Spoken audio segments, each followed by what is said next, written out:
नमस्कार साथियों। तो आज है 21 जून 2025, लास्ट डे। बाजार की सेंटीमेंट बहुत ही बढ़िया था, जहां पे निफ्टी 50 भी क्लोजिंग दिया 1.29% ऊपर आके।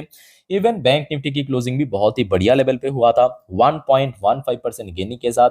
अब सिर्फ निफ्टी 50 या बैंक निफ्टी की बात नहीं है, ज्यादातर इंडेक्स ज्यादातर सेक्टर ही लास्ट डे कहीं ना कहीं बहुत ही अच्छा क्लोजिंग देखने को मिला। अब इंडियन मार्केट तो क्लोज हो गया, उसके बाद ओपन हुआ US market. US market first hub जितना बढ़िया था ना, सेकेंड हब उतना बढ़िया नहीं था। दोस्तों थोड़ा सा याद कीजिए, कल रात की जब मैं 10:30 की वीडियो रिकॉर्ड कर रहा था, तब आपको मैं दिखाया था कि तब समय हुआ था लगभग 1:08 यूएस की लोकल टाइम के हिसाब से। तब भी हमने देखा था डॉ जोन्स की पोजीशन काफी हद तक एटलीस्ट कुछ परसेंट पॉजिटिव में था।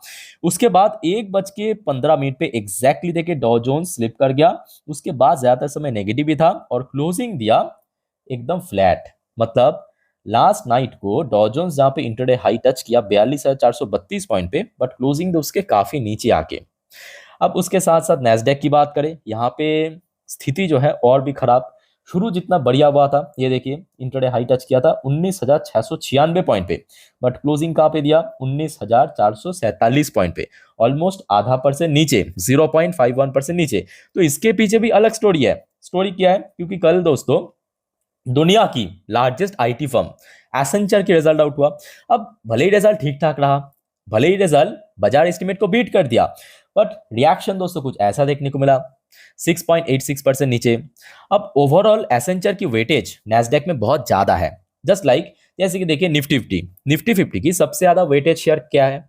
HDFC bank, ICICI bank, Reliance industry. मान लीजिए कि इनमें से कोई एक बैंक या कंपनी की रिजल्ट आउट हुआ और रिजल्ट की इंपैक्ट काफी खराब देखने को मिला, तो क्या होगा? सीधा सीधा इंडेक्स में असर पड़ेगा। सेम चीज हमें यहाँ पे देखने को मिला, क्योंकि एसेंचर की ओवरऑल वेटेज बहुत ज्यादा है। कहां पे? नैस्डैक में। नैस्डैक अक्सर टेक कंपनी, आईटी कंपनी यहाँ पे लिस्टेड होता है, ठीक है। सो इसके चलते हमने देखा भले ही डॉ जोन्स एटलीस्ट ग्रीन में आपको क्लोजिंग देखने को मिल रहा है, बट नैस्डैक में क्लोजिंग हुआ रेड में, मतलब नेगेटिव में।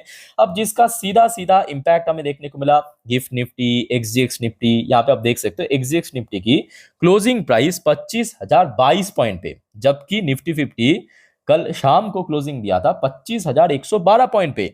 मतलब अगर हम इसको कैलकुलेट करें, लगभग आपको 90 पॉइंट नीचे क्लोजिंग देखने को मिल जाएगा, लगभग 90 पॉइंट नीचे। अब ये बात भी सही है कि नेक्स्ट वीक पे मंथली एक्सपायरी है, तो प्रीमियम उतना नहीं है। तो अगर हम प्रीमियम को हटा भी देना, तो भी क्लोजिंग काफी वीक हुआ था कल रात में, गिफ्ट निफ्टी की बात करें या एक्सजेक्स निफ्टी की बात करें। उसके साथ साथ देखिए क्रूड ऑयल की प्राइस कल शाम के वक्त हमने देखा था थोड़ा सा नीचे की तरफ ड्रॉप हुआ था, बट क्लोजिंग के समय फिर से ऊपर आके क्लोजिंग दिया 72.40 डॉलर पर बैरल के आसपास। अब देखिए इसके पीछे एक बहुत बड़ी कारण है, बहुत बड़ी राज है। टैरिफ के ऊपर कुछ बड़ा अपडेट आया।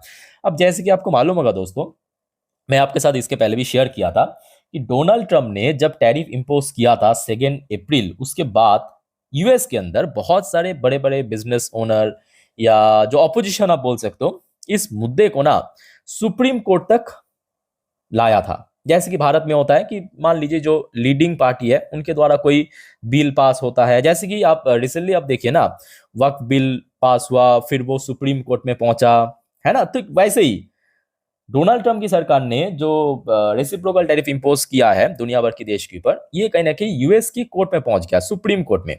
सुप्रीम कोर्ट की जो राय कल रात को आउट हुआ, और राय क्या था देखिए, victory for Trump in US Supreme Court, his tariff allowed to stay amid legal challenges over trade power.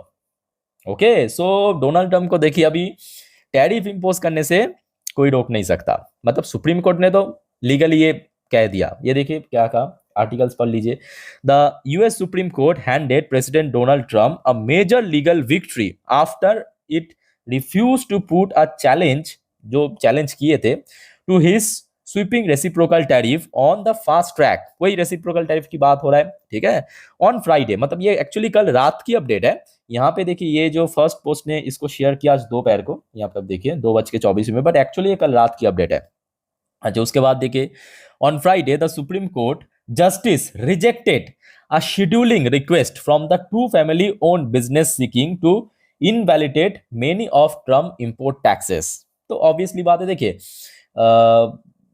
Donald Trump की ये जो रेसिप्रोकल टैरिफ की वजह से ना केवल देखिए दुनिया भर की इंडस्ट्री इम्पैक्ट पड़ रहा है, बट उसके साथ साथ खुद की देश की भी बहुत बड़े बड़े कंपनी में इम्पैक्ट पड़ रहा है। ठीक है, ये बात भी सही है। तो ऑब्वियसली अब देखते देखते देखिए 9 जुलाई फिर से नजदीक आ चुका है। अब दोस्तों मैं आपको थोड़ा सा याद दिलाने की कोशिश करूंगा 9 जुलाई क्या है। याद होगा आपको 2 अप्रैल पे जब टैरिफ इंपोज किया था दुनिया भर के देशों के ऊपर, उसके बाद 9 अप्रैल की बात है, उसको 90 दिनों के लिए 90 डेज या 3 महीने के लिए एक्सटेंड कर दिया पॉज पीरियड में।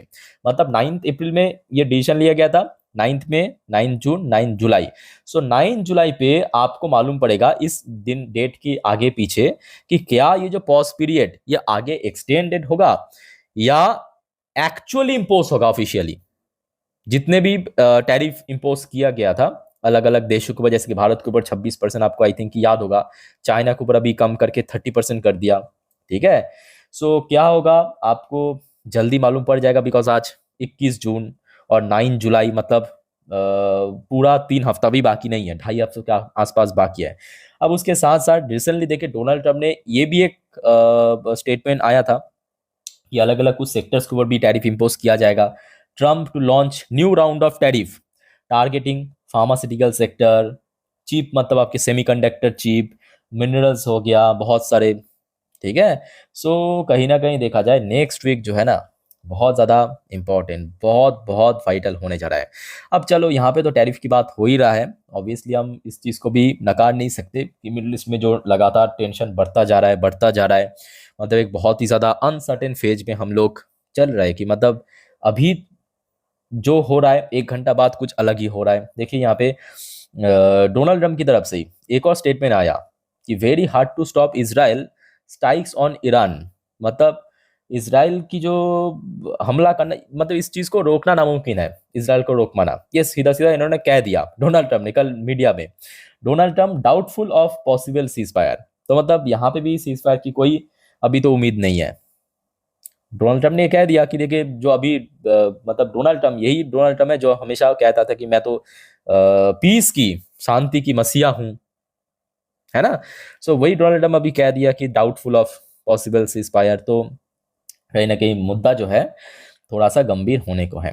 अच्छा, उसके साथ साथ एक और आप देखिए अपडेट है, ये देखिए Israel Iran war news live update, 4 Iranian revolutionary guard fighter killed. ठीक है, तो इसराइल ने भी हमले, देखिए यहाँ पे सिर्फ इसराइल या ईरान, यहाँ पे दोनों ही देश की तरफ हमला हो रहा है। इसराइल ने भी लगातार एयर स्ट्राइक कर रहा है अलग अलग जगहों पे, खास करके जो स्पेशल एसेट है, चाहे न्यूक्लियर साइट की बात करें या एमुनिशन फैक्ट्रीज की बात करें। सेम रिटेलिएशन ईरान की तरफ से भी देखने को मिला। ईरानियन फौज की तरफ से भी लगातार मिसाइलें बरसा जा रहा है इसराइल के ऊपर। तो कहीं ना कहीं मामला जो है दोस्तों काफ़ी गंभीर मुद्दों पे आ चुका है। सो यहाँ तक देखिए जितने भी अपडेट था मैं आपके साथ शेयर कर दिया। बाय द वे वीडियो को वाइंड अप करने से पहले ना एक और इम्पॉर्टेंट बात, देखिए परसों बाजार ओपन होगा और उसके पहले कल यानी संडे को दोस्तों आपको मैं पूरा अपडेट दे दूंगा। मतलब नेक्स्ट वीक में कौन कौन सी इवेंट है, क्या कुछ होगा, कोई मीटिंग वगैरह है, कोई डेटा आउट होगा। सो मिस मत करना। और दोस्तों आप अगर चैनल पर नए हो तो प्लीज़ चैनल को सब्सक्राइब करके रख दीजिए, हर एक अपडेट, हर एक जानकारी टाइम टू टाइम पाने के लिए, जो कि अक्सर मैं आपको देता रहता हूँ।